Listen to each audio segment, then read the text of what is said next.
Warning. The following video contains strong language which may be offensive to some viewers and or inappropriate for children. The content within this video is intended for mature audiences only.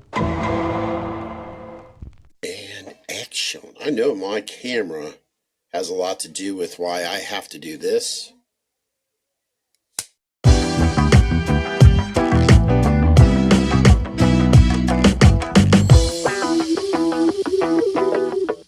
All right, Todd, I think the hot water will work now. Should be good to go. And good job. And yeah, thank you. We'll be here all night playing with our new buttons. We got our new buttons to push. Hello, everyone. How are you doing? You can't answer right now because this is a pre-recording, and I'll ask Todd how he's doing in a minute. Yes, I am Bo, and there's Todd, and we're here down in the man cave, and we're going to try to be so funny today in this particular podcast, since it's podcast number 5. So I figured, why not do a top 5? And we got to try to make sure that we don't wear ourselves out too much, Todd, because we've got daylight savings time. So by the time we get done, we got to spring forward and do another podcast really quick. So just got to try to time ourselves just right. Pretty soon we got St. Patrick's Day coming up soon. So just in case I don't get a chance to see you guys, happy St. Patrick's Day. I've got my Irish red breast whiskey, thanks to Chris as a birthday present last year. And Todd is drinking some Irish something from Cedar Point. Just stick to the story. Yeah, for those interested, my background is this is the Hotel Breakers out at Cedar Point overlooking. It's basically the view that I have from the room that my wife and I stay in. But, and you know what, Todd? I know you're going to be excited about this. I did, as I was editing and checking out, fixing stuff, trying to set defaults for the bar downstairs, I've noticed one of the more popular videos it was either the thumbnail for the Beast, or we do have people that are more interested in roller coasters and theme parks. And I'm thinking right now, as I say that, Todd's probably going like, "Oh, hell yeah!" Well, maybe we take a minute, each episode, just go over a little bit of what's happening. I mean, parks are starting to gear up. So there are cameras at visitkingsisland.com, and then there's also cameras at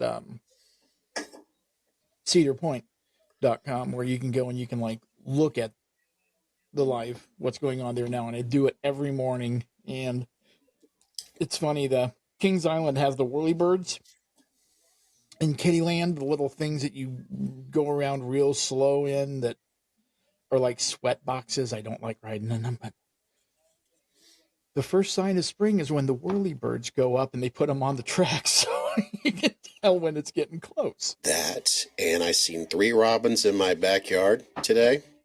My grandmother told me when she starts seeing robins, that's a good sign of spring. Yep. Where I live, I'm not going to give too much information. That I do try to keep private for, because, there's so many people out there that just want to hang out with me, if you know what I mean.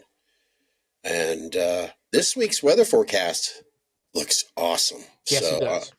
You talking about Cedar Point, Kings Island. Yep, it's all starting to come together. That being said, I'm really enjoying my zombie dust. Why does that fit in? It just does. It just does. Right, Dozer? Zombie dust, damn it. It always fits in. Zombie dust. Well, it just does. It's for all the zombie folks that are surviving. You fill in the blank. All right. I like it too. I'm trying out something new. So going through some of my stuff, I came across something that might be interesting for people. Real quick before Todd shows us this. Yes, this particular podcast, like I said, top 5, it's going to be our particular top 5 comedians. So hopefully you'll enjoy this. So I want to make that very clear before I go any further. These people are like, what the fuck? They said that this and that on the thumbnail, and I'm not hearing anything about folks. 60 minutes is a long time. Yeah. All right, what you got going on? When you're doing it. That's one thing I found out now. This is our 5th one, and I'm finally, of course, I keep on adjusting my stuff. It's and thanks for all the help that you've given me. And once you get to where you're comfortable with it, you can do things like, got a little soundboard just like you do now. And okay, that's enough. I can stop now. But it's it was really nice. And the setup I got, maybe we'll talk about it after a while because there were some few reviews on it. So if anybody's interested, because I think for $75 it was microphone and all. So, but anyway, let me see if I can get this up here. Just party foul, Dozer. Party foul. Let's see if you remember this. Sorry. Dog hair in my beer. Sounds like a country song. Oh my God. The thing I don't know is where the hell was this at? I don't remember. You know, with this also being a horror related channel, you got Annabella sitting right next to you. Where the fuck? I have no idea. What's that chair Good say? God, how skinny were we back then? It's pathetic. I love how you bring that up. Maybe we were skinny. This shirt, that's... Shut up. What does it say? What does it say up there? Yeah, there you go. Hollow. You know what? There's been it says times... Sleepy Hollow on the chair. Okay, Annabella's Sleepy Hollow, we were thin. Or that we were really, really, really small back then because look at the size of that Budweiser bottle, that baby bottle, that chair. And oh my God. Yeah. So there you go, folks. I have bitched so much about weight gain issues. There's proof right there. We were once smaller than Annabella. Oh God. That was. Yes, it was. We've already talked about when we met Todd, a little bit of a teaser about 1999 into 2000K. I still have that glass, by the way, at my bar. So do I. 2000. Be somebody. Yeah. So anyway, just wanted you to know I was going through a bunch of different. Howdy to Big Dave. There's my bartender. God, I wish we could get a hold of him. He would be so fun to have on here. We might. I mean, I think I still have his number. I'll check. Big Dave. I've got a photo to show that. I'll save it for later. Big Dave doing a real fireball.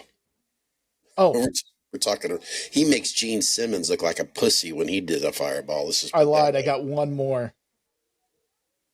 And it was funny because my son, when he was going through back, this is of course back when he liked going through all the different pictures, and so he would name them as he was going through them. And this one he simply called "The Boys."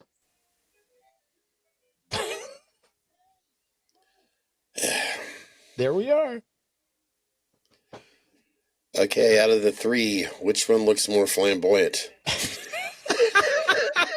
That's a good question. I've always had the weatherman hair. That's what I was always known for. And Big Dave's ears are they're.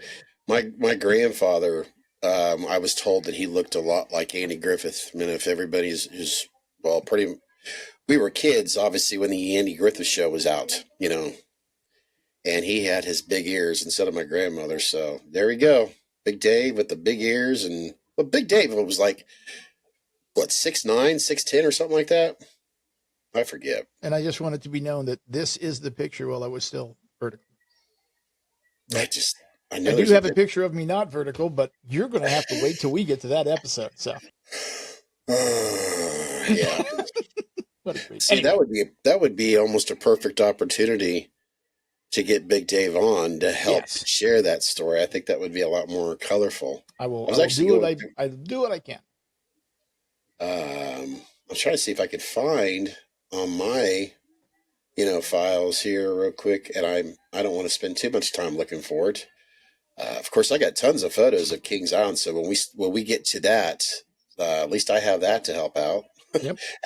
Actually, let me set this. And just so everybody knows ahead of time, there will be at least 3 times that I will be at Cedar Point broadcasting. Depending upon what time we can do it.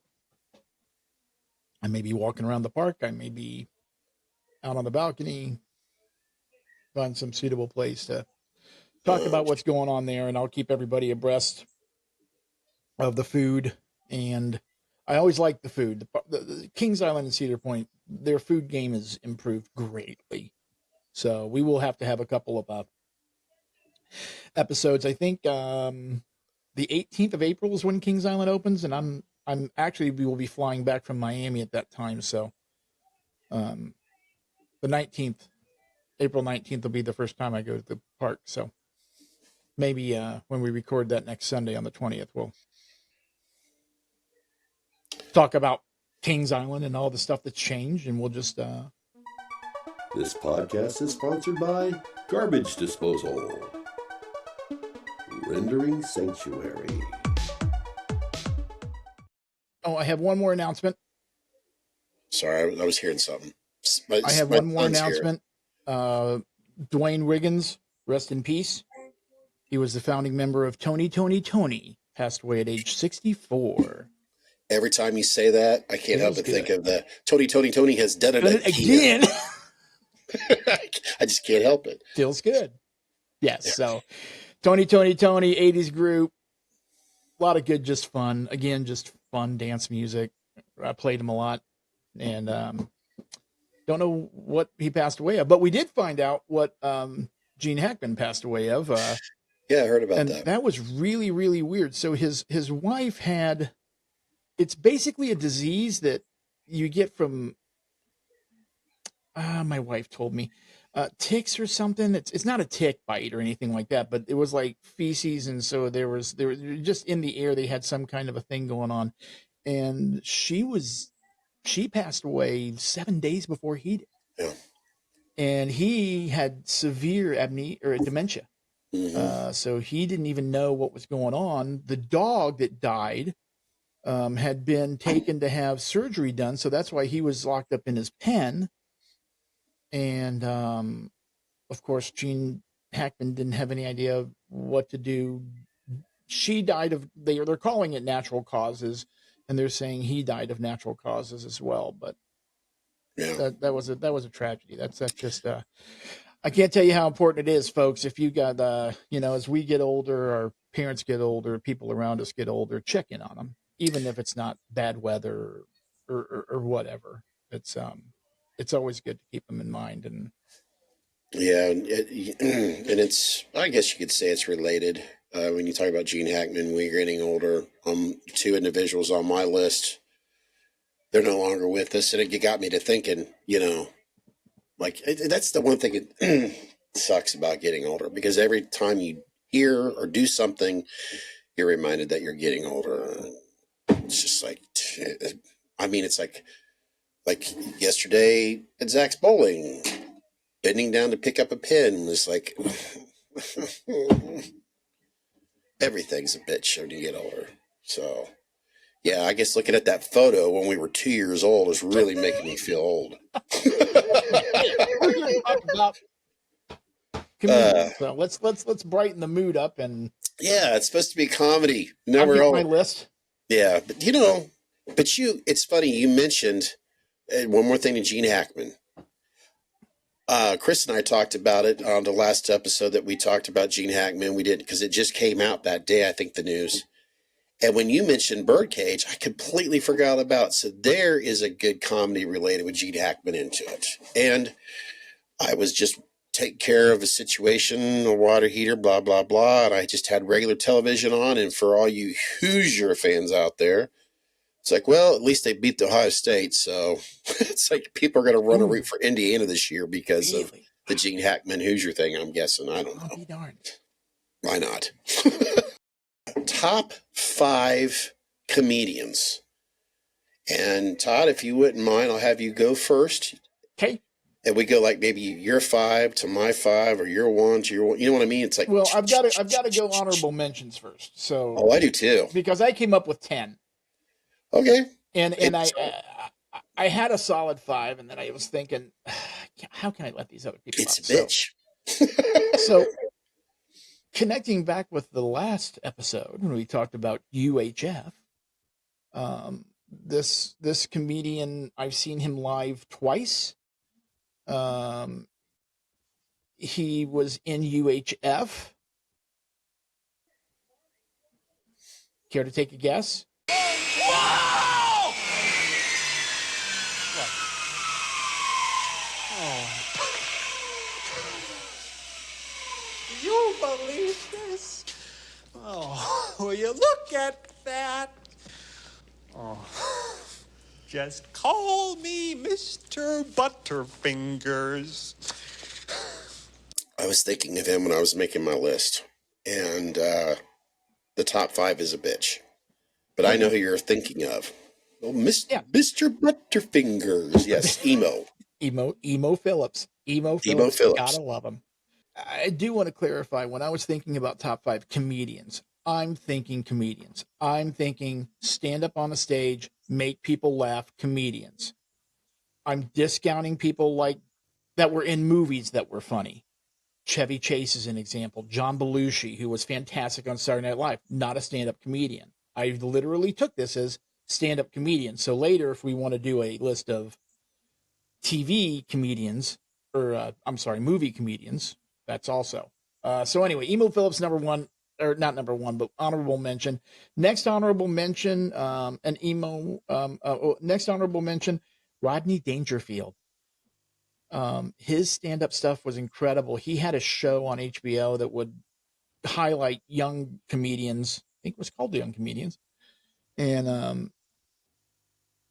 just a great bunch of one-liners. Yeah, he was in Caddyshack, but all he did in Caddyshack was repeat his one-liners. And he riffed most of it. So yeah, Rodney's a good one. Another honorable mention, feeding off of Rodney. These next 2 actually got their start with Rodney Dangerfield Young Comedian Show. Andrew Dice Clay is one of the most controversial ones, and I had a job and I had to go stay at Woodcliff Lake Hilton in Woodcliff Lake in Jersey. He actually stayed there with his wife for like 6 months while they were remodeling their house or something. And so all the people that worked at the Woodcliff Lake, even the women, everybody was talking about how nice he was. People don't understand that what he was. When you look up Dice Clay, if you guys look up Dice, you're going to see his character. That is a full character. That's all it was. He's completely opposite when he's off the stage. And so anybody that could take dirty nursery rhymes and make them like he did was amazing. I cannot pass up Andrew Dice Clay without mentioning, at least briefly for one moment, that you and I can't remember his name, but I visual him with, I believe it doesn't matter. I believe we went to Columbus to see Andrew Dice Clay. And this was a long time ago. And for some reason, I don't know why in that memory, I feel like we were back at the Oregon District or something like that. I could be wrong, but I just want to make it, I don't want to dwell out too much so we could continue this list. But I remember we did see him in concert. And of course, in the front row, there were women protesting. Yes. So, all right. And the thing about Andrew Dice Clay that people don't understand, I mean, you've got comedians nowadays, but Andrew Dice Clay sold out Madison Square Garden.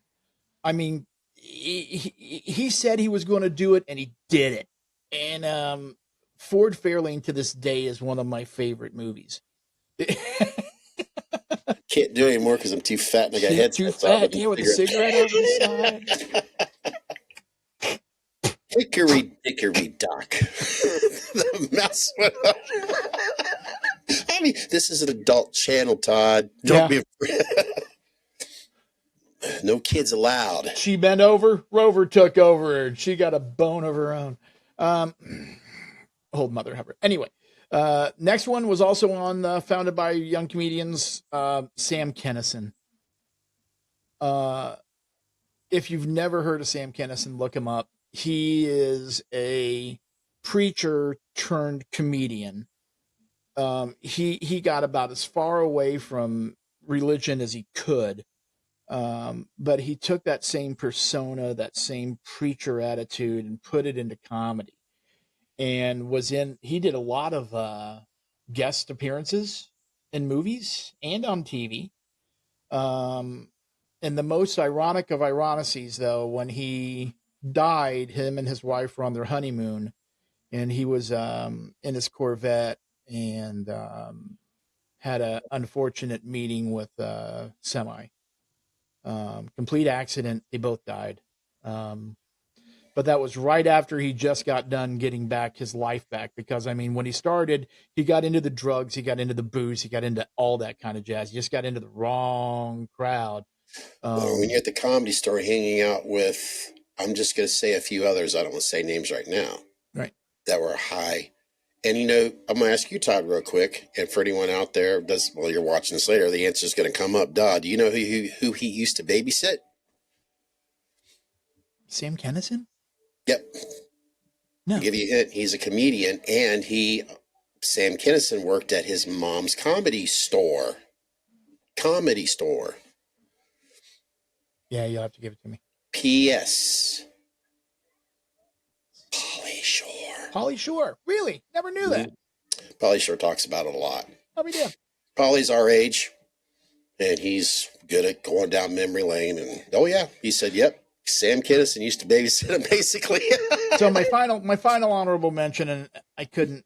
You can't talk about the '80s without talking about this one, because he had 2 stand-up specials that were absolutely the epitome. It was the first time I'd heard half of these words. It was the first time. I was born in '69. So if you were born in '69 or '70, the first time you ever heard half the dirty words that you know today is from Eddie Murphy Raw. And then Eddie Murphy Delirious. And Eddie Murphy was, and again, there's reasons, or no, I'm sorry. My bad. That was my number 5. I meant Richard Pryor. Don't worry.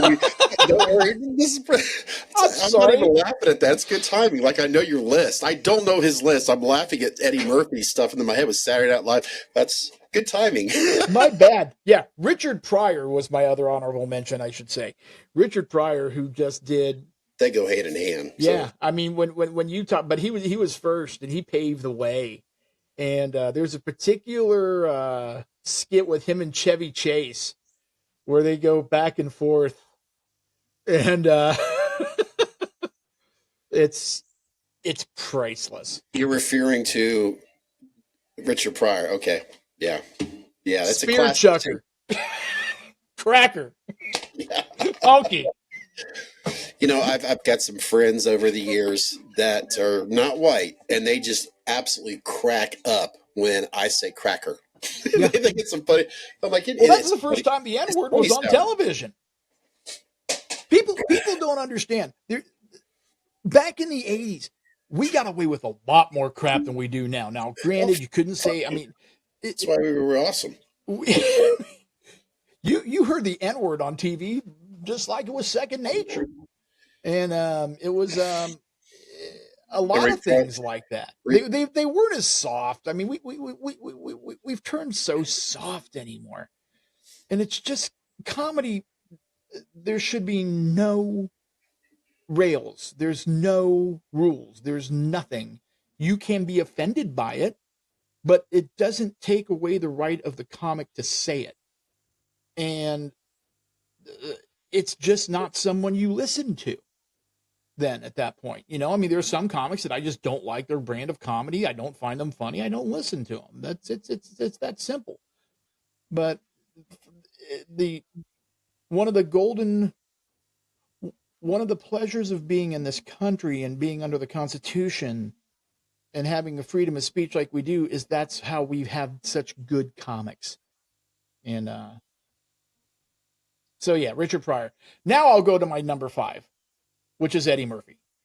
And then I'll let you go on your number 5. But yeah, Eddie Murphy was Raw and Delirious are both, you need to see him. Ice Cream Man. Just him in that red suit.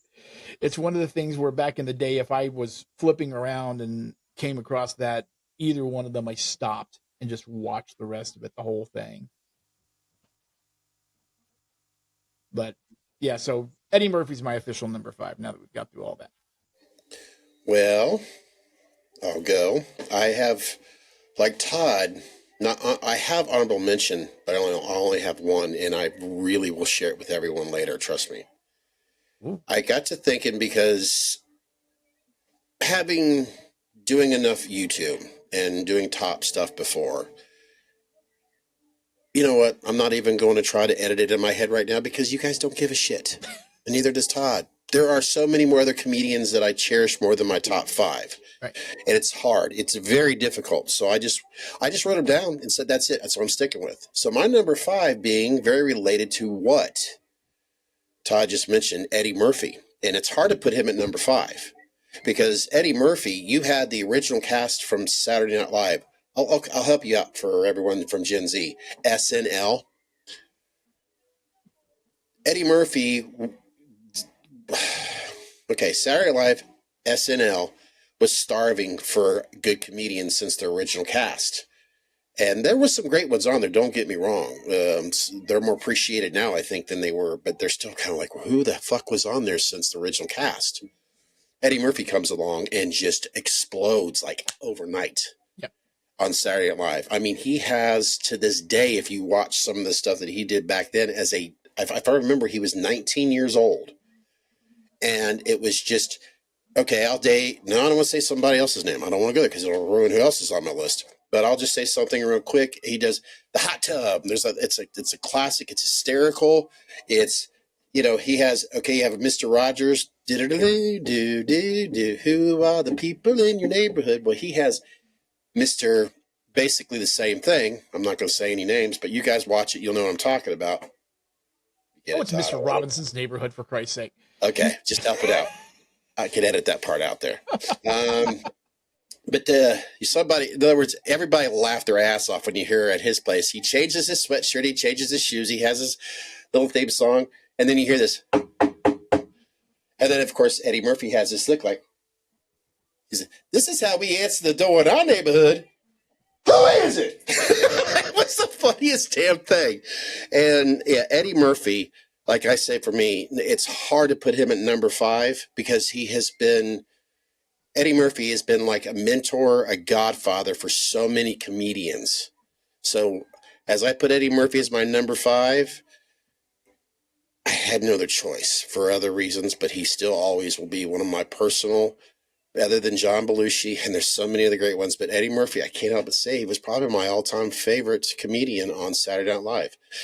And then I start thinking about this, I'm like, shame on me, but it's just the love for the guys. When we talk about Saturday Night Live, you cannot, to me, there's the original cast, and I'm including years 1 through 4. And then there's everybody else. Yeah. Lorraine Newman, Chevy Chase, Bill Murray, Dan Aykroyd, Gilda Radner. Bill Murray was John not Belushi. actually the original in the first season, but Yes. you're saying 1 through 4. My bad. Damn it, Scott, you ruined it for Todd. Just put the mute button on and shut the fuck up. That's why I gave numbers. But no, it was Garrett Morris. Can't forget Garrett. But yeah, that cast was so pure. And I've always said, now that they've hit 50, can we please, on the 51st season of SNL, just go back and pick 1 or 2 of the first season skits and do them again. Bring them into new. Because I'm telling you what, It's a good you're idea. missing a gold mine. You can bring them updated. You can try to move them updated, but they're such pure, funny stuff. And you could do this for the next 50 years.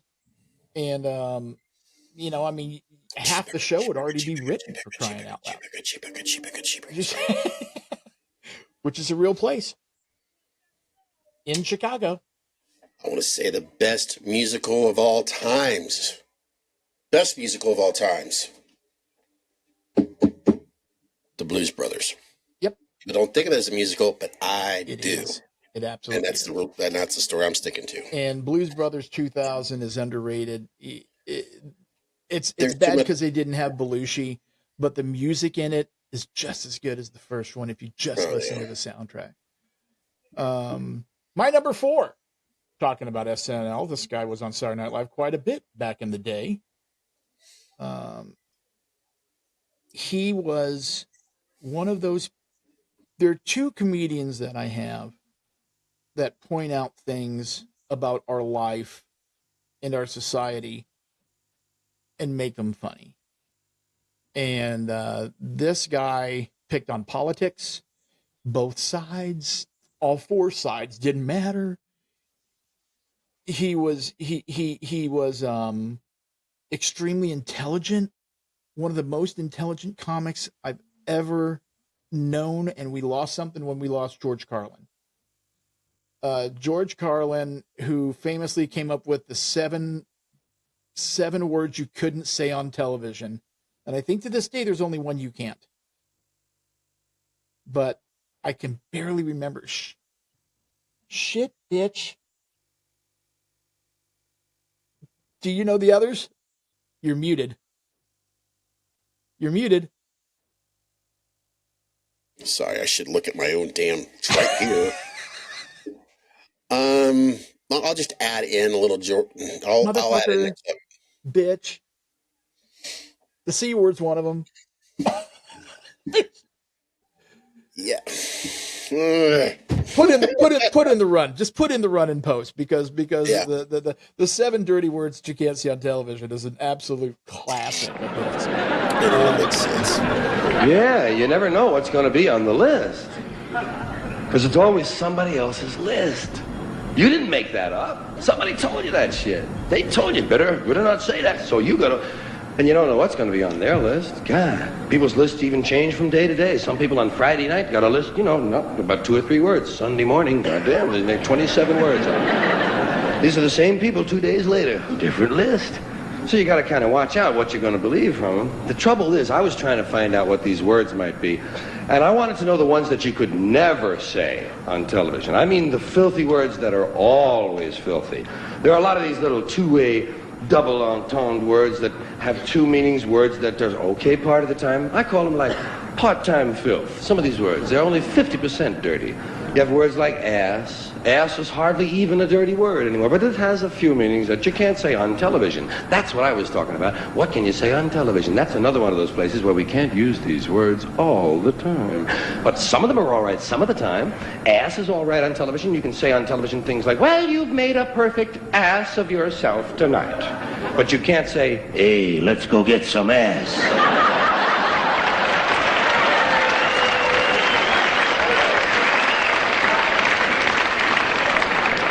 Bitch. Bitch is another word like that. Same kind of word. It's only dirty part of the time. Depends on what you mean by bitch. You might be the lady from the San Diego Zoo visiting one of the Tonight shows, and you might just have a bunch of little canines with you there. One of them is a female. You say, there's the bitch, Johnny, and it's okay, fine. Just don't refer to the singer the same way. That's all. Is that bitch going to do another number? Yes. Animals are fine on those two-way words, and that's it. That's what I was trying to find. The words that were always dirty, not just part of the time, but completely filth. Well, in looking for these words, I kept finding new categories. We have so many ways of describing these dirty words. We have more ways to describe dirty words than we actually have dirty words. That seems a little strange to me. It seems to indicate that somebody was awfully interested in these words. They kept referring to them. They called them bad words, dirty, filthy, foul, vile, vulgar, coarse, in poor taste, unseemly, street talk, gutter talk, locker room language, barracks talk, bawdy, naughty, saucy, raunchy, rude, crude, lewd, lascivious, indecent, profane, obscene, blue, off-color, risque, suggestive, cursing, cussing, swearing, and all I could think of was shit, piss, fuck, cunt, cocksucker, motherfucker, and tits. That's all I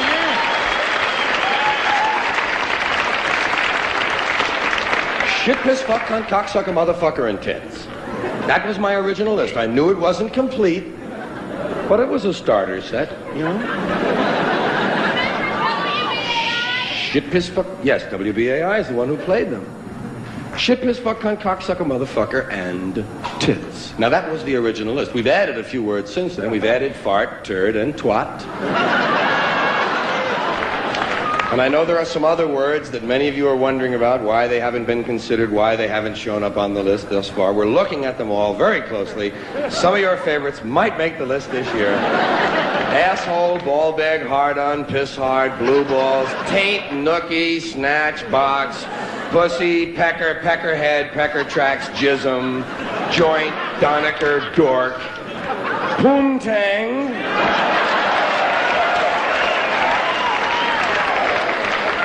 cornhole, and dingleberry. Dingleberry, a very popular word. And to my way of thinking, dingleberry, a rather innocent-sounding word. Dingleberry sounds Christmassy to me, you know. Let's put one on the tree, Dad.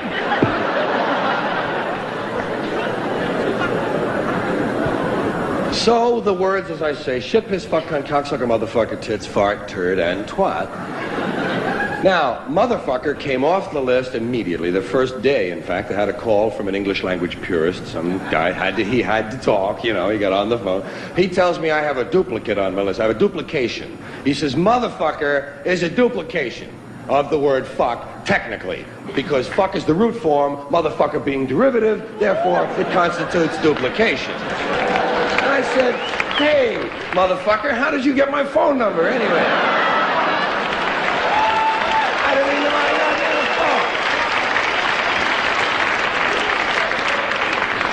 I said, look, man, it may be derivative, but you still can't say it.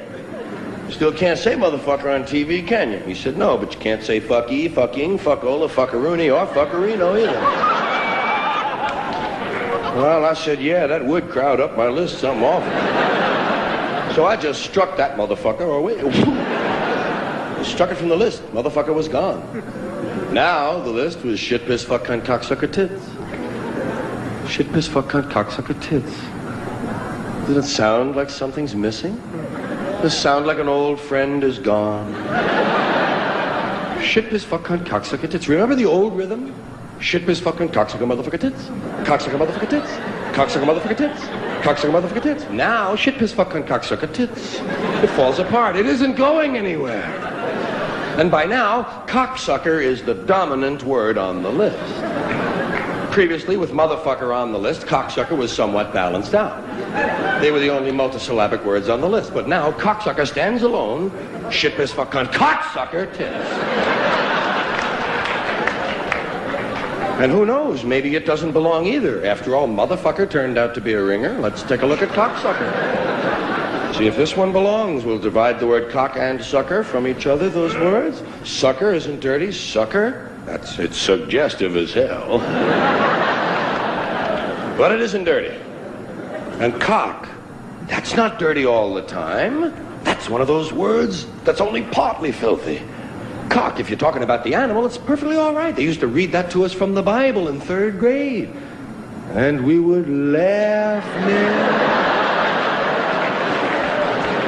Cock is in the Bible. Remember the first time you heard about a cockfight? What? No.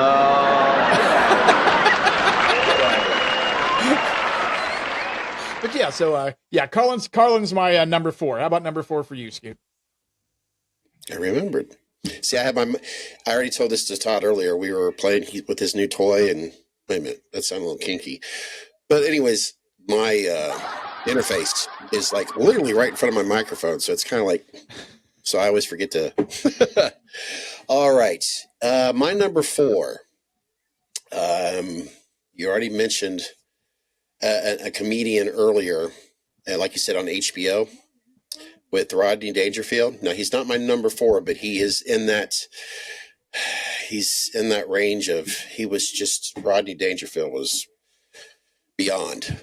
From what I've heard, people loved when Rodney Dangerfield just started. If he'd be around his friends at a bar, wherever, people shut the fuck up just to listen to him go on. But as Todd was stating in an HBO special, there was a guy that I discovered, like so many other people, thanks to Rodney Dangerfield.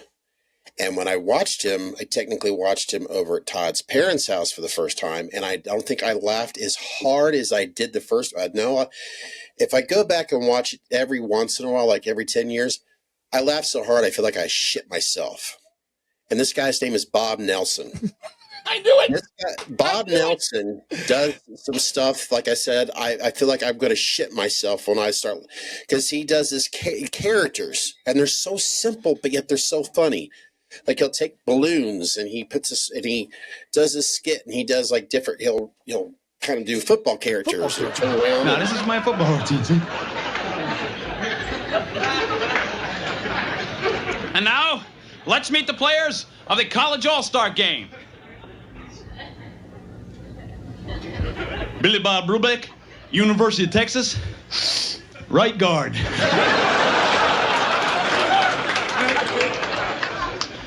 Tom.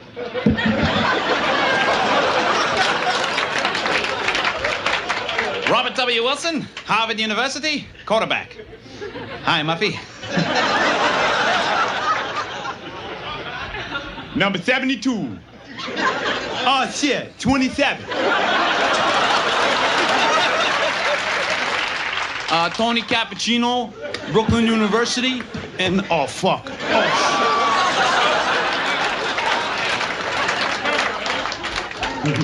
Bruce Kuskiaski, San Francisco University, tight end.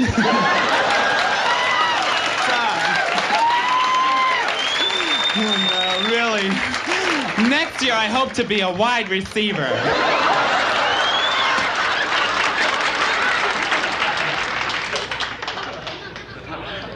Hello. Football in my life. I love football. You see me playing football on the football field with a football. But when I play football, I make sure that I always wear protective gear, such as my helmet and them shoulder pads. Don't ever go on the field without these things on, because you could get seriously killed. I myself, when I was a little children, I was playing football with my friends, and my head was accidentally ripped from my body. No, and my head was laying in the mud, and my body would run around tackling shit like that. Finally, one of my friends put my head back on my body, and the doctor said that I had Dane Bramage. But my friends don't know what the fuck that shit is. Anyway, the most important piece of equipment is called the cup. Now, it ain't no Dixie cup, and it ain't no coffee mug. And you certainly won't want to be drinking nothing out of it. It's a piece of Tupperware that goes right there, and then you can't get hurt. Look. There ain't no way you can get hurt when you're wearing your cup. Now, I ain't got my cup on. There's some other things, too, that, you know no, what? My nuts is up and my shoulder pads. Oh, wait, that's the football one. They're interchangeable. There's some other stuff I can't say here, just out of respect, but they're just, you can find him on YouTube. Trust me. He is absolutely, it's not just the care, and he just does the faces and everything. I mean, he just. I thought of Bob Nelson, but at the same time, it just came down to a matter of what I was really looking for, Scoot, was how many. There are a couple people that have just like one special and that's it. And he had like 3. The other people on my list just had more. That was. He's still doing stand up. Like I said, for me, if you can make me shit myself and don't have a chance to breathe, then you're going to be on my list. And ironically, you know what? I'll just leave it at that. Todd, you are number 3, and I'll mute myself. Well, while we're thinking about live, I think one more honorable mention local, since we know that Wiley's is closing, Wiley's Comedy Club. It isn't? Oh, good. Somebody's buying them, and I can't. Good. No, that's great. Because whenever I think Wiley's, there's one person I think of, Dow Thomas. Ain't nothing in the world like a loudmouth fat girl. I still think of Wiley's on Patterson, not so much me the too. Oregon District. So, yeah, it's okay. a local comedy club. Number 3, also SNL, guest hosted, part of the Five Timers Club. He also did a lot of great movies, and it's very rare when you have a comedian that can really do serious stuff too. And there's 2 on my list that they do movies, but they also can do serious movies and tear your heart out. And this one, though, is not only one of the funniest men I've ever, my dad's favorite, but he also could play the banjo like nobody's business. He actually had an album. One side of it was comedy. The other side of it was just him playing the banjo, and that's Steve Martin. And if you can hear some of Steve Martin's old stuff, I mean, back in the day, there was a lot of times I wouldn't listen.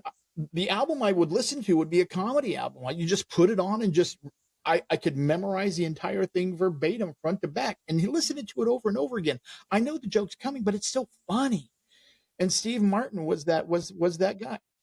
People were known for it with Richard Pryor, by the way, with his albums, just like you described. And Yeah, well, they almost made it too, but I consider them more movies than I do stand up. I mean, yeah, they do stand up, but anyway. So yeah, my number 3 is Steve Martin. Father of the Bride was a great movie where he didn't. I mean, he played funny character. Three Amigos, him and Martin Short. Martin Short and is just amazing with him. They've got such a good friendship now and chemistry going between the two of them. But yeah, so Steve Martin is definitely one to look up because he will and is still doing it to this day. Just absolutely amazing. And even though Todd's doing it, because Steve does, you know what, Steve Martin for so many people out there, and I'm going to even say, Dan, I know you're listening to us right now. Hold on.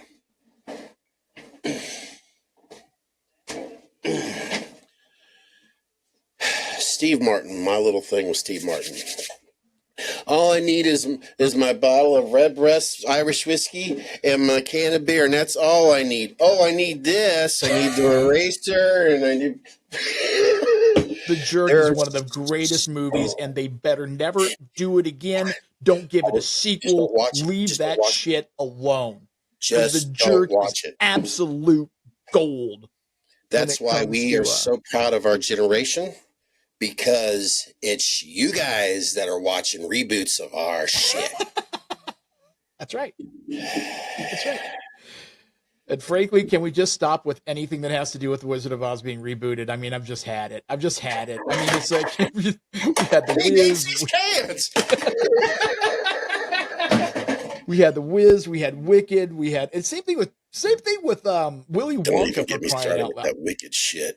Willy Wonka was the first Willy Wonka was the best, and now they're trying to do Wonka and Willy Wonka, and let's get Johnny Depp involved and let's all this other stuff, and it's just like no. The original, you know what reboots Gene remind Wilder me of? was amazing. Reboots remind me of when you're a baby, you have to take your first shit, you have to take your first piss. 50 years later, what are you doing? You're rebooting. You gotta take a piss, you gotta go take a shit. That's what fucking reboots are.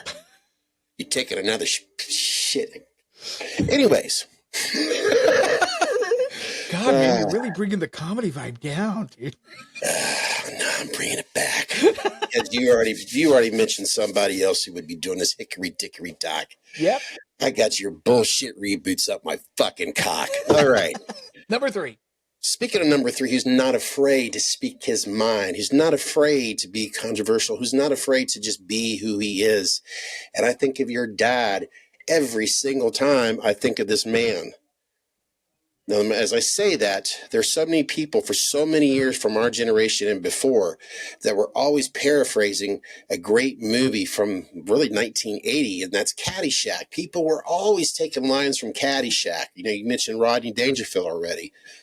Of course, Chevy Chase. The list goes on with Bill Murray. But Dave Chapelle, my number 3, that man had so many of us in stitches in the early 2000s. What? That we were paraphrasing him so much on the things that he would say. Yeah. Things that were, and you know that was so beautiful about Dave Chapelle, even to this day. You could be around people of all different races, different, you know, and you could quote Chappelle stuff and no one ever got mad because he was just so, and he still is so damn funny. And I'm obviously referring to the Chappelle Show. Yep. And when I first discovered the Chappelle Show, your dad went, "Hey, Scoot, have you seen this guy?" And we were watching him over at your parents' house. And I just couldn't stop watching it. Comedy Central, Chappelle Show. And today, I really appreciate what he does. He's not trying to. In other words, people will always want to say like, "I'm rich, bitch," and of course, oh God, now I'm getting the names all mixed up in my head. With this crackhead. Yeah. Oh my God, it's just been a while. I just know that Dave Chapelle, what he does today, it gets a lot of attention, and he's a very intelligent comedian. Yes. And when it comes to politics, that's one thing I really enjoy about him, because he's got you thinking on both sides of the fence. Like you mentioned with George Carlin earlier, he don't give a shit. He's gonna make fun of both, and he's like a Dave Chapelle. He's just an amazing comedian, an intelligent individual. And I could go on and on and on, and my mind's saying just shut the hell up because we got to go forward. But one more thing about Chapelle, because you mentioned Wiley's. Guess who's buying Wiley's? Who? Dave Chapelle. Dave Chapelle? Awesome. Yes. Dave Chapelle, when everybody's like, what's going on? Why isn't he going to continue doing the Chapelle show? Because Comedy Central offered him a ton of they offered him a ton of ovens. Yes. And money too. We all have heard enough about it. He went off to, I believe it was Africa. Basically, Dave Chapelle, he didn't want people controlling him. He didn't want puppet masters, and I applaud him for that. He went on and on his own little ventures and all that. But one thing, he would every once in a while, when he would come back 20 years later to just work on his stand-up comedy, New York was a place that he always loved, of course. And in Dayton, because him and his wife and his kids live in Yellow Springs. There's no secret about that, which is very close to where we're at now, east of us, basically. When he heard about Wiley's, he's buying it. Nice. So he's keeping, because he wants to be able to still to go there. Well, it's his now, but he would go there, and you could go to Wiley's Comedy Club in Dayton, Ohio, in the Oregon District, and all of a sudden, there would be, let's say, if you or I were doing stand-up, you can't do it tonight, Dave Chappelle's going to come out. Oh, okay. And he would do it for free because he was working on new sketches. So. And he still performs at Yellow Springs. Yes, he's got his club out there. You can't miss it because you see his it's basically his logo, this letter C, with, is it orange, red, and black? The three colors, I believe. It's his copyright. And, yeah, you can't miss it. So he has Yellow Springs and Dayton, Ohio. I can't believe I forgot him. But yeah, Dave Chapelle. Oh, God. There's, you know what? I don't need to say it. Everybody, there's just, that first episode, he thought for sure he was going to get banned, especially with his, I just can't say it. See? Damn it, Chapelle. Awesome. That was my number 3, Dave Chapelle. Number 2. Now we're getting tight. We're getting to a guy that I've seen 6 or 8 times live. He was actually born in Lorain, Ohio. He would come back to Ohio every year and perform in Dayton at Memorial Hall. He's the second one that talks about real things that just make you go, points out the absurdity of the English language. CNC Music Factory?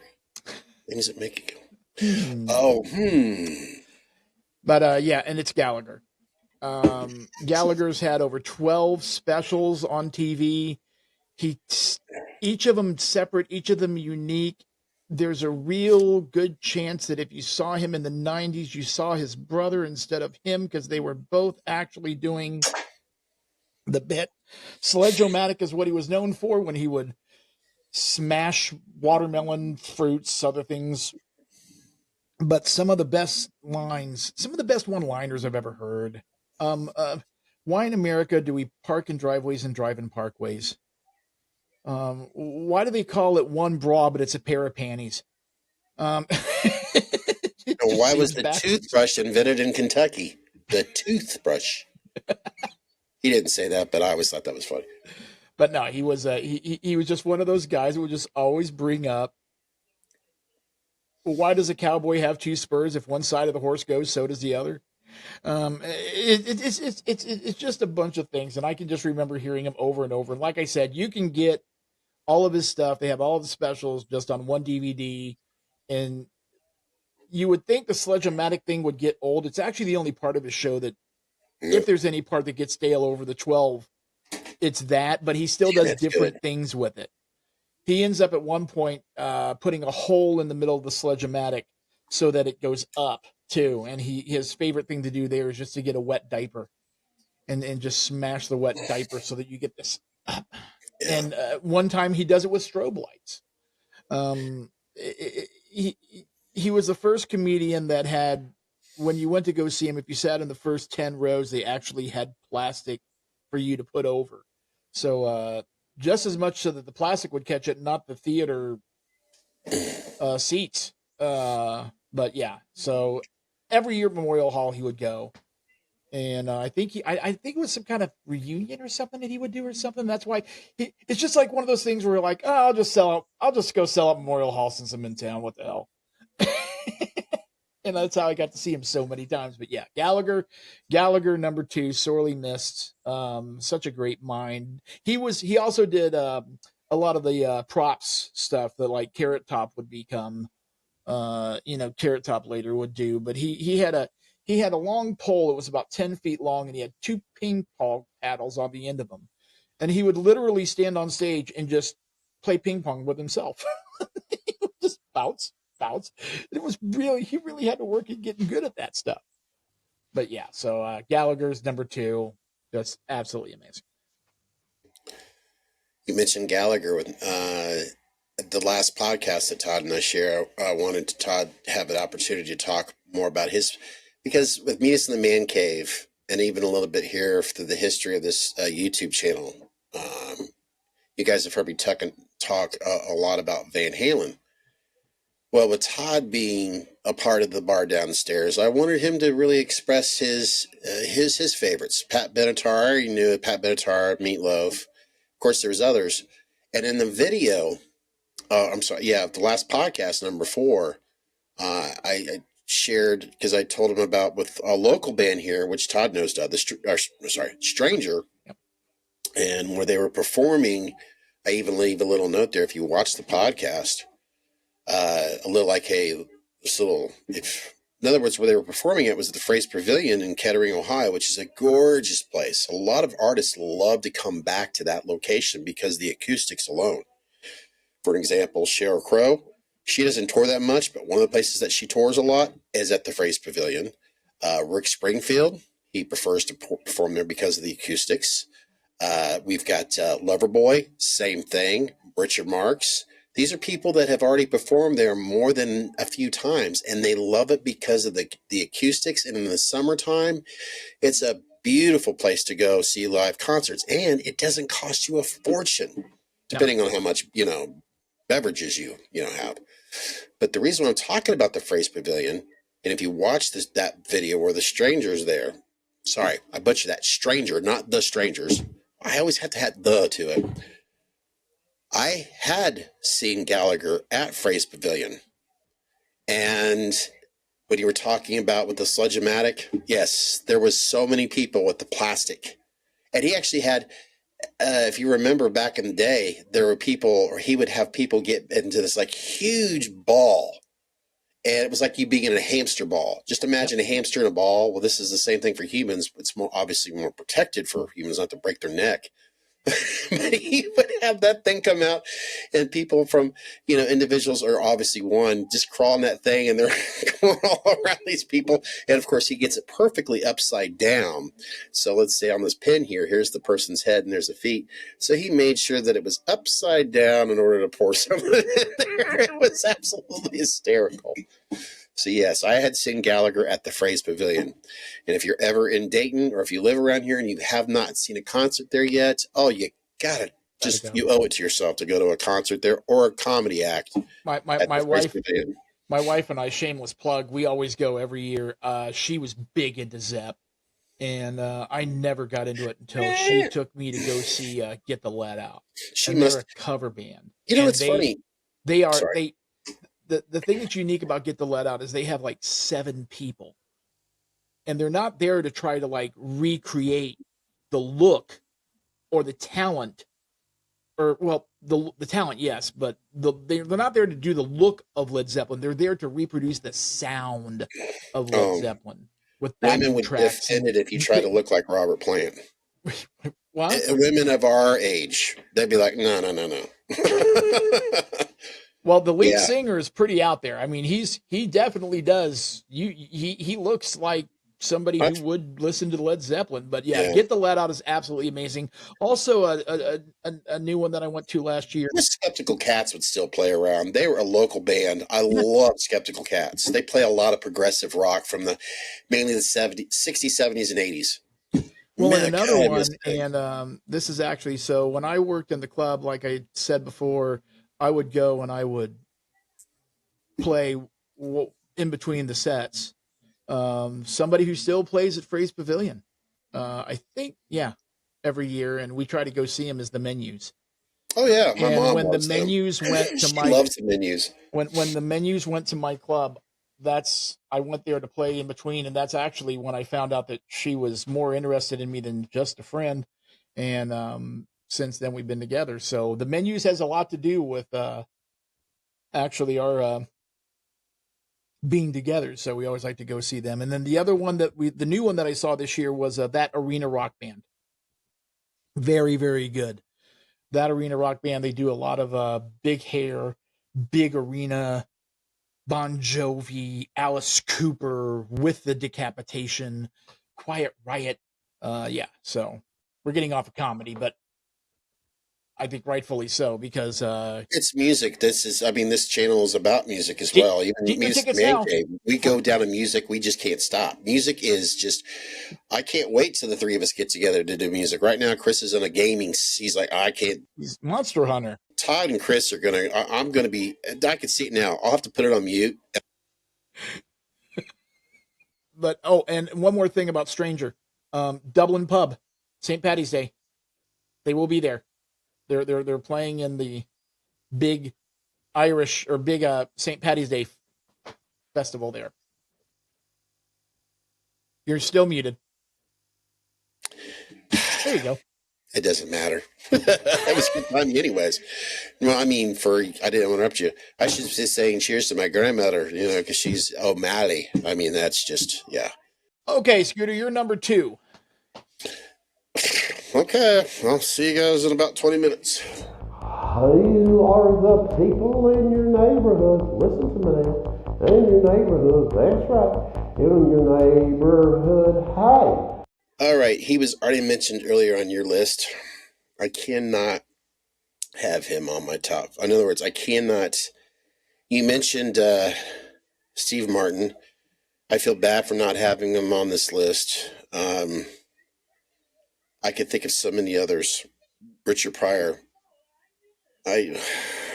He's not on this list. But I had to put George Carlin for so many respective reasons. That man right there could teach the world a lesson today about comedy, about love, about life, about everything. See, Todd mentioned it. I've mentioned it. Politics aren't discussed here, but I would allow George Carlin to come on here if he was with us today and talk about politics, because he was so brilliant with it. Common sense. You know what? I'm going to shut up there. And another reason why I've enjoyed George Carlin so much is comedy. And trust me, he just didn't that was just part of it was about life itself and how funny life can be. And George was so articulate about how his performances, he made you, in other words, he reminds me, and it's already been brought up enough, and it will continue to my dying day. George Carlin reminds me of Todd's dad, who we lost back in 2006. And whenever Dan spoke, you wanted to listen to him. Whenever Dan would tell a joke, you wanted to turn the volume down, everything else to listen. Because Dan was softly spoken, but yet loud at the same time. George Carlin reminded me a lot of Dan, because everything that came out of those guys' mouth was not only intelligent, but it just... They never made you feel like an ass, or like a dumbass. Dan never made me feel stupid. He always appreciated my intelligent level. It could be here, down here. I'm trying to do the screen, and Dan's could be up here. But he never made me feel like a dumbass. That's how George Carlin, I always seen him. He would always help you figure it out if you didn't quite get it. You're like, oh, okay. But yet you'd laugh your ass off all the time. And your dad always reminds me of George Carlin. There's just something about the two that went hand in hand that you can't help but miss both of them dearly. But when you think of them, you laugh your ass off. Yeah. So George Carlin is my number 2, Dan. And I know I've taken plenty of number 2s, and your number. That's too much information. No. Next. So going through high school, I got compared to this guy a lot. Just because of my spontaneity. Now, George Carlin, let me see, George Carlin, Eddie Murphy, Gallagher to an extent, most of the guys that we've been talking about, they write material. Okay. George Carlin writes material. And memorizes the whole bit and then tweaks it and all the things that good comics nowadays do. Or the comics have done that forever. My number 1, I couldn't tell you if half of his shit was made up or half of his shit was just off the top of his head, but Robin Williams was absolutely the funniest man that ever walked planet Earth. Who do you think my number 1 is? I think it's Robin Williams. We'll see. It's amazing how I think so far Carlin's been the only one that's been on both of our lists. I mean, as far as like top 5 goes, right? You didn't have Steve Martin, you didn't have Gallagher, you didn't have Murphy. You wanted to, but you didn't. Yeah. Right? Yeah. So it's pretty neat that we would, but yeah. And again, when we talk about comics in movies, we will mention Robin Williams too, but he had so many stand-up specials, and his best ones were the early ones, where he absolutely just went off, had no idea what he was going to do next. The audience didn't know what he was going to do next. Hell, this guy would go on Johnny Carson. He'd go on talk shows. Nobody knew what the hell he was going to do next. I'm a big fan of Robin Williams. He is one of the most inventive and certainly one of the funniest people I have ever met in my life. He's got a new movie called Good Morning Vietnam that opens in New York and Toronto the 23rd of December. Then out here, I think, Christmas Day in Los Angeles, and throughout the rest of the country about the 15th of January. Would you welcome Mr. Robin Williams?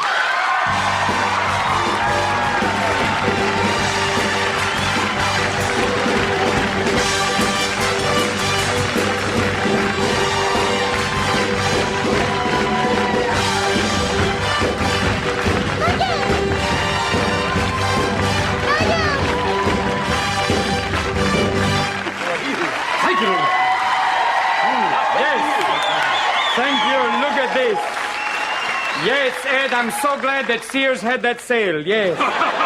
Very good. Look at this. Fabulous. You like that? Very much. I like this. All of these clothes. It's a fashion statement or a question. I love it. Look at this. Look at these people. Yes, I love it. Look at the men. Thank you. Thank you. I'm bad. I'm bad. No, Michael, you're not bad. You're sensitive, you're delicate, but you're not bad. Michael Tyson is bad. You are healed. I believe now. I believe. Isn't it strange about Michael Jackson? The fact that he travels with a chimp, sleeps in an ozone box. Even the Enquirer is going, I can't print that.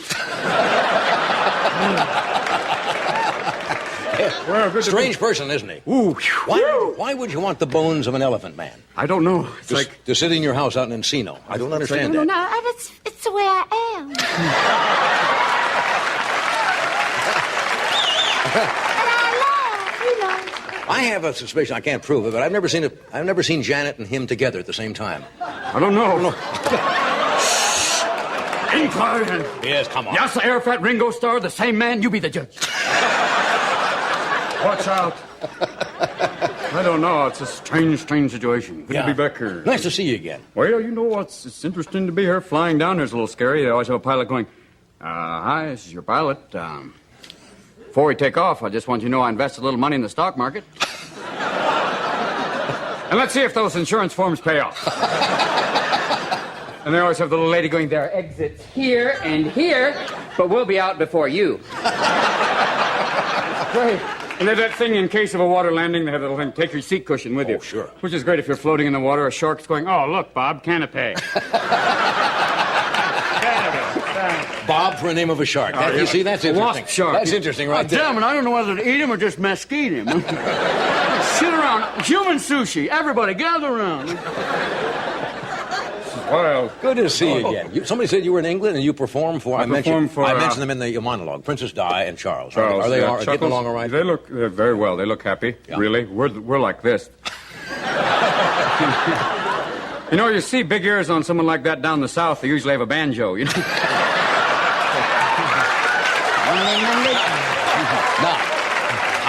I guess I'm not going back to England. How gutsy were you? Now, would you dare do that joke? No, would I do that there? While he's sitting there? And then end up in the Tower of London with a large man named Bubba. Hello, you're my friend now. Ow, ow. A life term with Bubba. Wow. So if you English, look at the band. How you doing? Thank the boys in the band. Thank a lovely evening.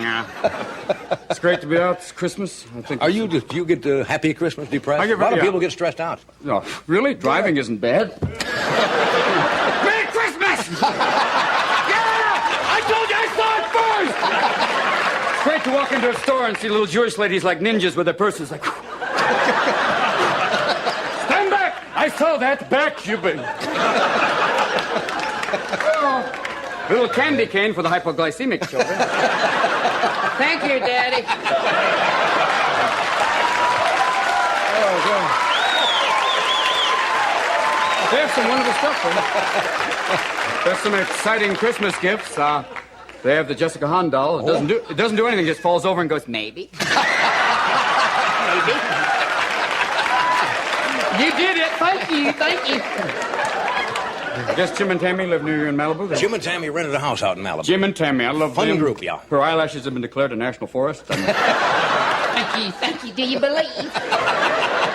It's in money. And he has Mike Douglas's old hair, and it's amazing. All the money they make, though, people in the Vatican are going, shh, don't tell anybody. Shh, that's like shoe money for us.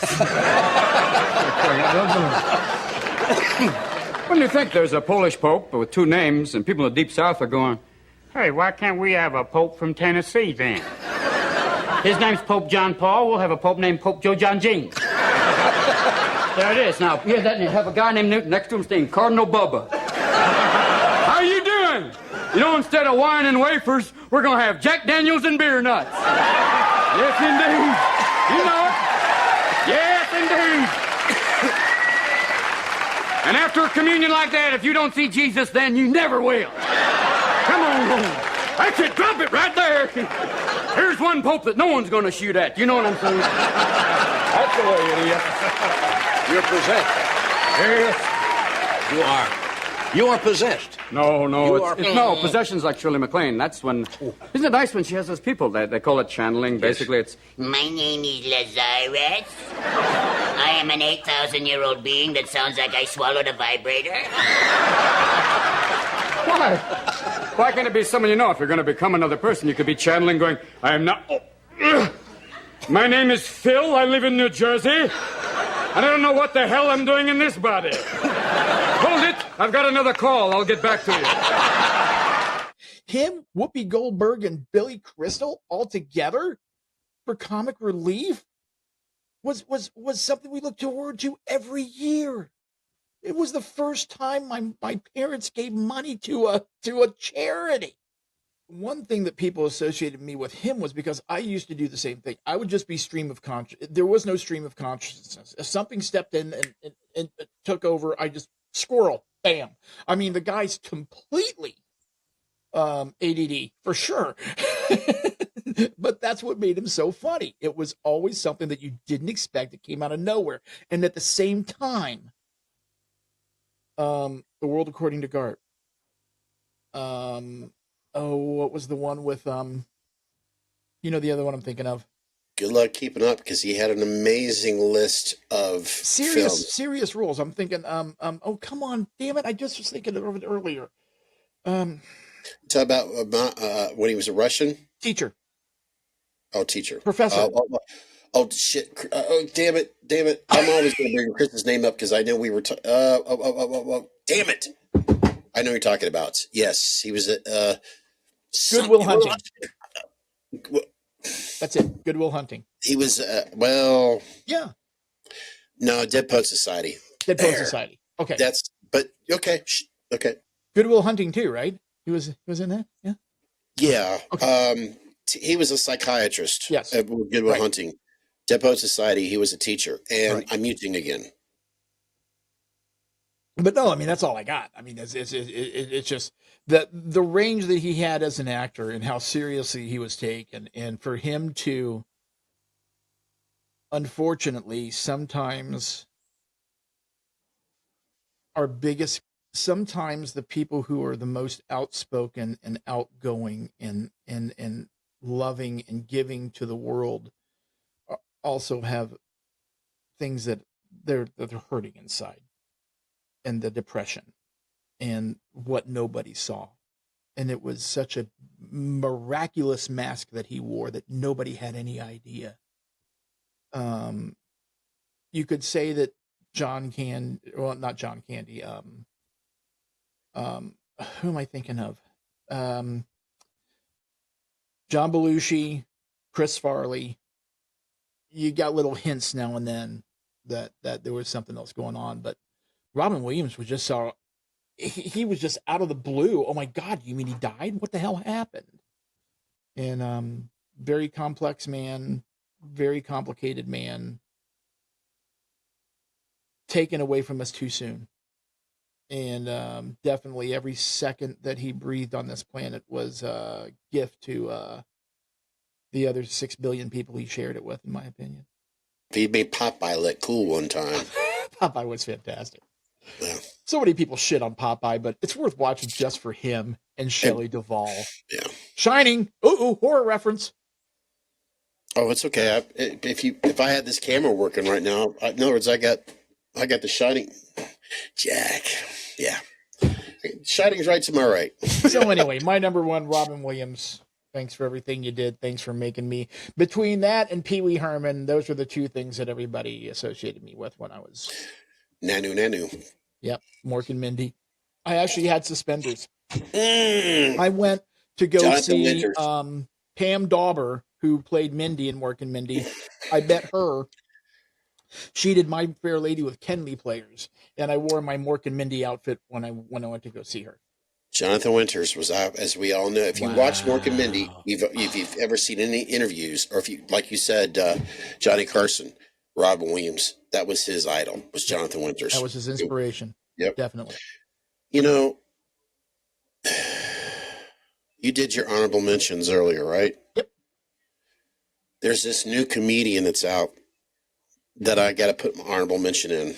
And in fact, if you want, I'd be more than happy to show you this new comedian. Sure.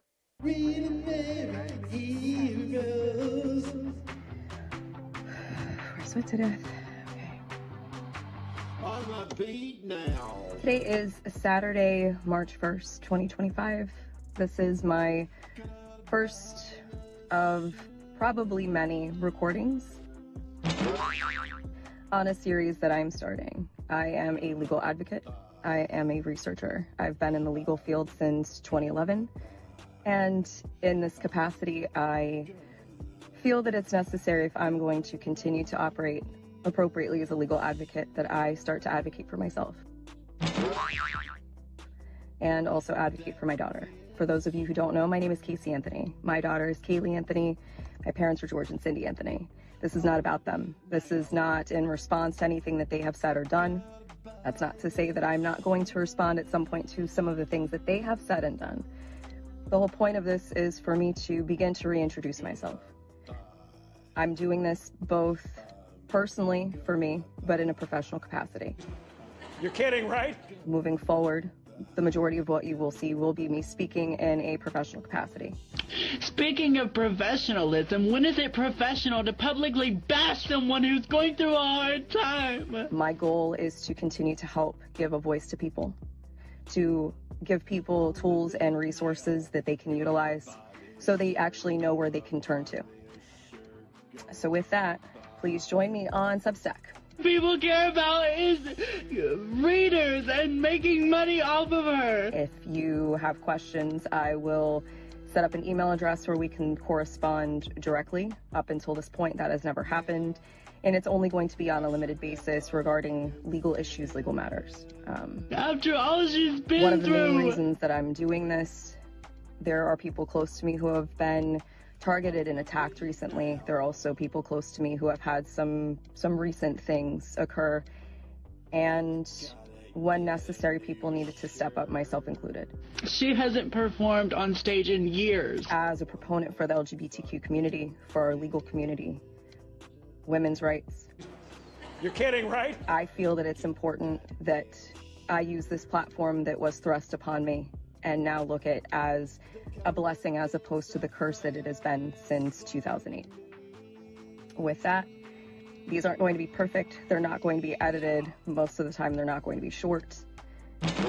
But I am proverbially standing in the light, embracing this piece, still going to keep my privacy intact, so you will get very comfortable with my car, and I will explain in great detail why it's so important for people to protect their privacy. Please. It's not just important to public figures, it's even more important to private individuals. And with the current climate in our country especially, it's that much more important, which is why I am utilizing the Substack platform. Yes, I am advertising this and publishing this on TikTok, possibly also through other meta platforms, but my intention is to separate from that and showcase even more why Substack is such an important resource for people to utilize moving forward. Anyway, I appreciate your time, and we'll see how this goes. That's what she said. Michael.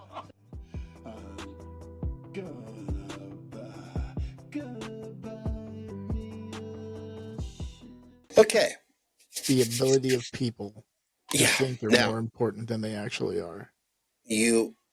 Now, before I go any little bit further, I'm sure enough individuals, even if there's only 20 views of this, I'm going to say there's 19 people that know exactly who that was.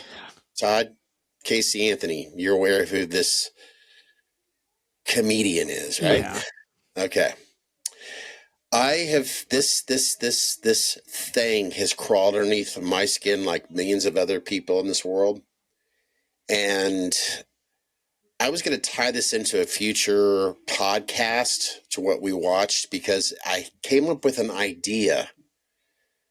And it's amazing how this thing also ties into comedy because it's a fucking joke. I could go on and on and on. I've talked about that devil in disguise enough in the past on here and other platforms. But the fact that she has the audacity to use a platform to this platform where she just mentioned, in other words, it's like Patreon and GoFundMe. Yeah. She's basically asking you to, and it's either $10 a month or $100 annual fee.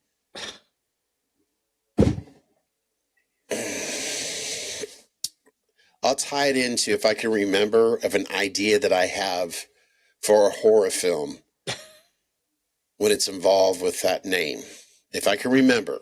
So you hold me to it, folks. Todd could hold it to me when we talk about horrors in the future. Casey Anthony, a future idea with the horror film, and I'll leave it at that. So yeah, I just thought that was so funny because I had to put her into honorable mention of one of the most funniest bullshit things that I've seen here lately, because this just apparently just came out this recent. Well, what was it, March 1st? Oh my God. Professionalism in my car. What the fuck ever, cunt. Yeah, I said it. I said the C word, folks. If I edited, or did I, is it? Guess what censor starts with? Everybody hates her, that tot mom. Alrighty. My number one is obviously Robin Williams as well. There, I already knew it when I was writing. Here's my list. Old school post-it notes. There's a light right there. Robin Williams I already knew was my number one. I knew it was my number one. There's so many great comedians that's throughout the years that's always made me laugh. That's always made me think. Okay, I'll think of when I was a child. It wasn't necessarily, maybe not known as a stand-up comedian, but it's part of your life. But the Carol Burnett show was, when I was a child, was the first thing that made me to where I can remember laying on the floor laughing so hard at Carol Burnett. But it was Tim Conway that I just pray to God that he was going to do his Old Man or Mrs. the Wiggins or whatever as a little boy. And I had to get my Mr. bath done, all that stuff. And I can remember laying on the floor, and it was like, oh, God.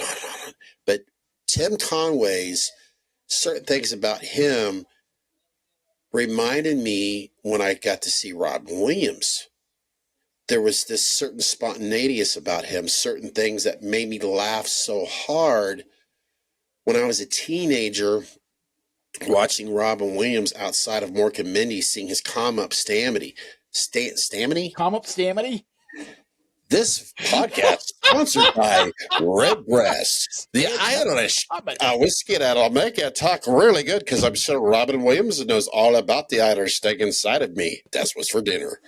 So, that was great. Robin Williams would do something like that there. I mean, he could literally, Todd already pretty much painted a picture. I mean, he could take like post-it notes. It's what wipes my ass for tonight. I mean, he would do shit that people would just stop. You could not outstand Robin. It's not that he tried to outdo you. It was just how he was. He couldn't help himself. I mean, the guy could literally sit in his chair. People would ask him a question, and boom. He would write or say anything that would come out of his mouth was $1 million quote. It was all improv. He was the best. He was the absolute best. Robin Williams was the king. When he passed away, I was just like, what the? We talked about in the beginning of this podcast, as you get older, sometimes you get reminded of things about your age. And I'm telling you, it's a bitch, you 25-year-olds. Next year, you'll be 26. Next year, you're going to be 36. And then 60 seconds, you're going to be 46. And you're going to be reminded of all of a sudden how life is just passing you by. And Robin Williams, when he passed away, during his own doings, you still go like, you don't understand it, because he was your hero. He was the best. He was so great as he would do this. This is Robin Williams. Comedy to fucking star in horror movies. He could do anything. You cannot typecast Robin Williams. Granted, I prefer to see him doing Robin Williams, but in the film industry, oh my God. The man, there wasn't anything. I swear to God, Todd, Robin Williams could be every character in the Marvel universe. He could do it. He could be Superman. He could be Wonder Woman. Well, and with no disrespect to Mr. Conway, Tim Conway, again, one of my absolute favorites. A lot of what Tim Conway did was because of Harvey Korman. He was trying to crack Harvey up. That goes into another corner. and so you really kind of needed. Tim Conway, would he have been funny without Harvey Korman? Absolutely, but not nearly as funny as without him. Robin Williams, everybody was Harvey Korman to Robin Williams. Exactly. The perfect analogy.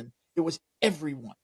Everybody within his sphere was what he fed off of. And so I see you're right, but I could see that with Carol Burnett. It was just for me, that was my analogy, because I just Tim Conway, it seemed like no matter what, through my eyes, and this is somebody who is much older than 5 years old now. When I try to go back to being, in other words, it was on Salem Avenue, for Pete's sake. Anybody that's from Dayton, Ohio, when I say Salem Avenue, if you can picture Good Sam, I was a little boy that was a block down from that hospital watching Tim Conway, the Carol Burnett show.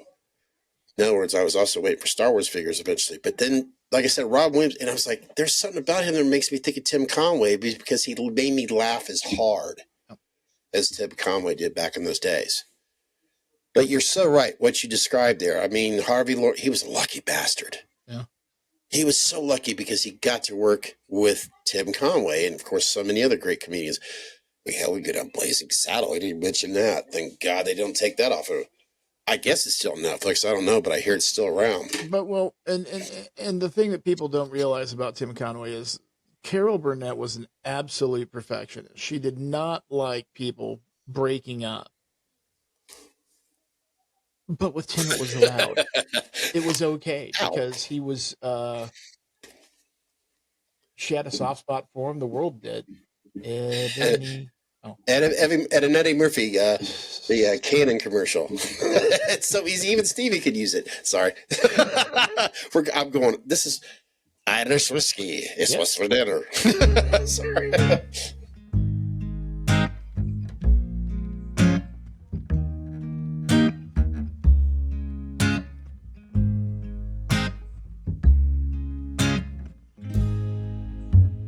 The bar downstairs, folks, where everybody knows Todd's name, and eventually we'll figure out mine. Thank you so much for joining us here, as I will try to figure out other things that we'll butcher in the next podcast. Todd, thanks you for tolerating my butchering the title of this damn podcast. And that being said, I think I will hit the button unless there's anything else you need to share. Laugh while you can. And I always, people that meet me, like even at the grocery store and whatnot, they're always like, wow, you're always so happy. You're always so, yeah. And I always tell them I'll be pissed off when I'm dead. I'm waiting until I'm 6 feet underground in a pine box to scream and get it all out, because I don't want to bother anybody else with that bullshit when I can make them smile. So make someone smile today, and try not to draw any tears. There'll be plenty of time to be pissed off when you're dead. Him saying that reminded me to also bring out another special announcement. Have you checked the children?